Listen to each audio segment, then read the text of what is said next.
What's up, guys? Trevor here again.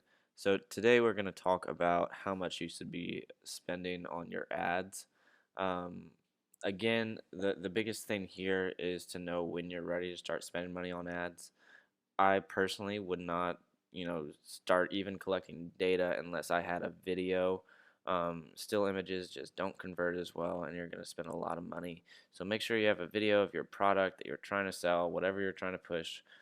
Make sure you have engaging content. Make sure that the website is set up properly. All of these things play an important factor in running an effective ad campaign. And if you don't have the fundamentals in place first, you're going to spend a lot of money and waste a lot of money. So this is kind of what I would do if I had a good enough video ad. I had some well-written copy. Maybe I was testing two videos. Maybe I was testing two different kinds of copy.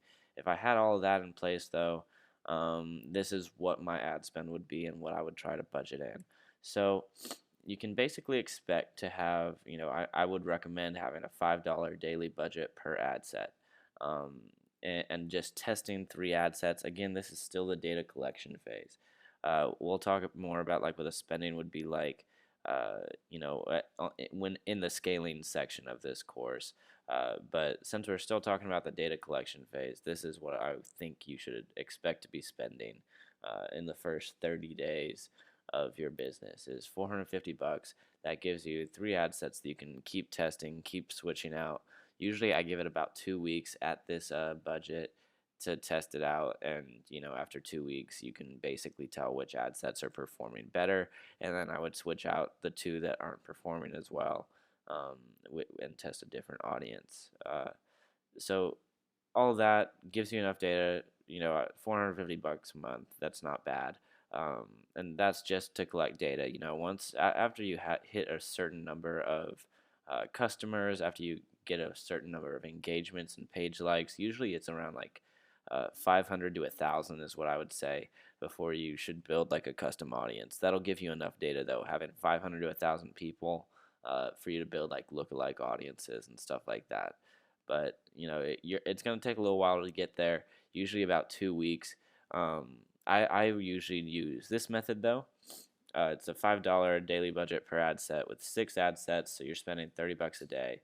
But I only run it for 14 days before I really need to build a lookalike audience because I know my audience well enough and I build good ads.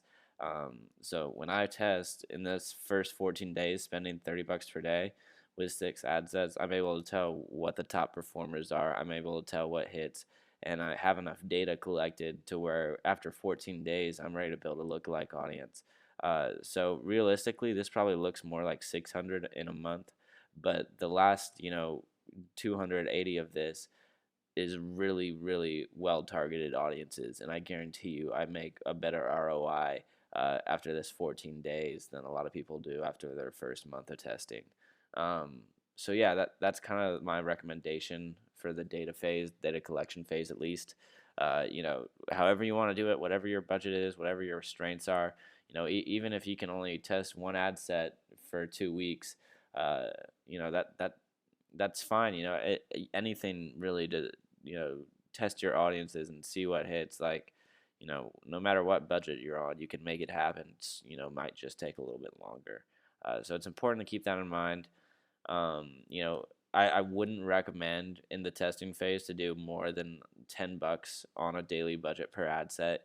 If after the 2 week period I see that one of these ad sets are performing better, maybe I would increase the budget to like 10, 15 bucks.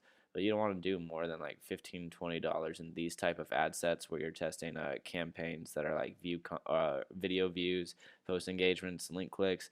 Where you really want to start putting your money is after you get this data.